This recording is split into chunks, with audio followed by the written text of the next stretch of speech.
ಸಚಿವ ಪ್ರಿಯಾಂಕ್ ಖರ್ಗೆ ವಾಗ್ದಾಳಿ ಮಾಡಿದ್ದಾರೆ. ಅವರದ್ದು ಕೊಳಕು ಮನಸ್ಸು, ಕೊಳಕು ಬುದ್ಧಿ, ಕೊಳಕು ನಾಲಿಗೆ.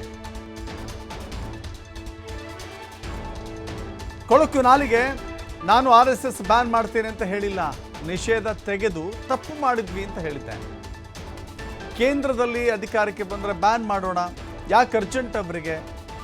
ಜೈಲಿಗೆ ಹೋಗೋಕ್ಕೆ ಕಲಬುರಗಿಯಲ್ಲಿ ಅವ್ರಿಗೆ ಅರ್ಜೆಂಟ್ ಮಾಡ್ತಾ ಇದ್ದಾರಾ ಅಂತ ಹೇಳಿ ಕಲಬುರಗಿಯಲ್ಲಿ ಮಾತನಾಡಿದಂಥ ಸಚಿವ ಪ್ರಿಯಾಂಕ್ ಖರ್ಗೆ ಹೇಳಿಕೊಟ್ಟಿದ್ದಾರೆ.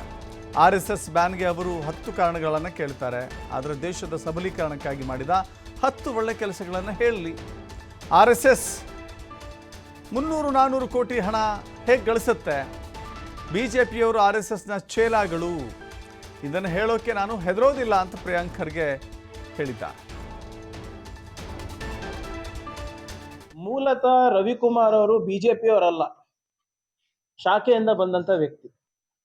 ಯಾವ ಶಾಖೆ? RSS ನಲ್ಲಿ ಸಂವಿಧಾನದಲ್ಲಿ ನಂಬಿಕೆ ಇಲ್ಲ ಅವರಿಗೆ, ಮನುಸ್ಮೃತಿನಲ್ಲಿ ನಂಬಿಕೆ ಇದೆ. ಮನುಸ್ಮೃತಿನಲ್ಲಿ ಮಹಿಳೆಯರ ಸ್ಥಾನಮಾನ ಏನಿದೆ ಅಂತ ತಮ್ಗೆಲ್ಲರಿಗೂ ಗೊತ್ತಿದೆ. ಆ ಮನುಸ್ಮೃತಿನಲ್ಲಿ ಮಹಿಳೆಯರಿಗೆ ಏನ್ ಸ್ಥಾನಮಾನ ಇದೆ ಅಂತ ಓದ್ಬಿಡ್ಲಿ ನೀವು.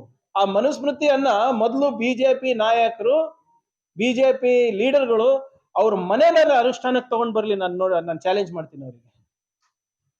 ಅವ್ರ ಹೆಂಡತಿ, ಅವ್ರ ಮನೆ ಹೆಣ್ಮಕ್ಳು ಏನಂತಾರೆ ಅದ್ರ ಬಗ್ಗೆ ನೋಡೋಣ. ಬರೇ ಬೇರೆಯವ್ರಿಗೆ ಮಾತ್ರ ಇದು. ಆದ್ರಿಂದ ನಾನು ಹೇಳ್ದಂಗೆ ಕೊಳಕ್ ಮನ್ಸು, ಕೊಳಕ್ ಬುದ್ಧಿ, ಕೊಳಕ್ ನಾಲ್ಗೆ ಇವ್ರದ್ದು.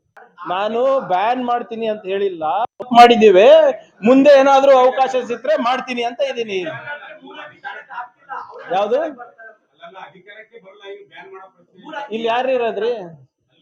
ಅಲ್ಲಿ ಇದ್ದಾಗೆಲ್ಲ ಬ್ಯಾನ್ ಮಾಡಿದೀವಲ್ಲ, ಮಾಡೋಣ ಅಂತ ತಗೊಳ್ಳಿ. ಕಾಲ್ ಚಕ್ರ ಇರ್ತಾವ. ಯಾಕಷ್ಟು ಅರ್ಜೆಂಟ್ ಜೈಲಿಗೆ ಹೋಗಕ್ ಅವ್ರಿಗೆ?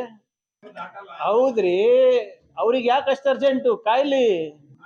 ಅವರು 1 ಶತಮಾನ ಆಯ್ತಲ್ರೇನ್ರಿ, 100 ವರ್ಷ ಆಯ್ತಲ್ಲ RSSಗೆ. 10 ಇಂಥ ಕೆಲಸ ಮಾಡಿದೀನಿ. ನಮ್ಮ ರಾಷ್ಟ್ರದ ಸಬಲೀಕರಣಕ್ಕೆ, ನಮ್ಮ ರಾಷ್ಟ್ರವನ್ನ ಕಟ್ಟುವ ಕೆಲಸಕ್ಕೆ ನಾವು 10 ಕೆಲಸ ಮಾಡಿದೀವಿ. ಆರ್ಥಿಕ ಸಮಾನತೆ ತರ್ಲಿಕ್ಕೆ 10 ಕೆಲಸ ಮಾಡಿದೀನಿ. ಸಮಾಜದಲ್ಲಿ ಐಕ್ಯತೆ ತರಕ್ 10 ಕೆಲಸ ಮಾಡಿದೀನಿ ಅಂತ ತೋರಿಸ್ಬಿಡ್ಲಿ ಸರ್. ಎಲ್ಲಿಂದ ಬರ್ತಾ ಇದೆ ಸರ್ ದುಡ್ಡು ಅವರಿಗೆ? 300-400 ಕೋಟಿ ರೂಪಾಯಿ ಆಫೀಸ್ ಕಟ್ತಾ ಇದ್ದಾರೆ. ಎಲ್ಲಿಂದ ಬರ್ತಾ ಇದೆ? ಏನಕ್ಕೆ ಅವ್ರ ಫಂಡಿಂಗ್ ಅಷ್ಟು ಒಪೇಕ್ ಇದೆ? ನಿಮ್ಗೆ ಗೊತ್ತಾ ಇದ್ರೆ ಹೇಳ್ರಪ್ಪ ನನಗೆ.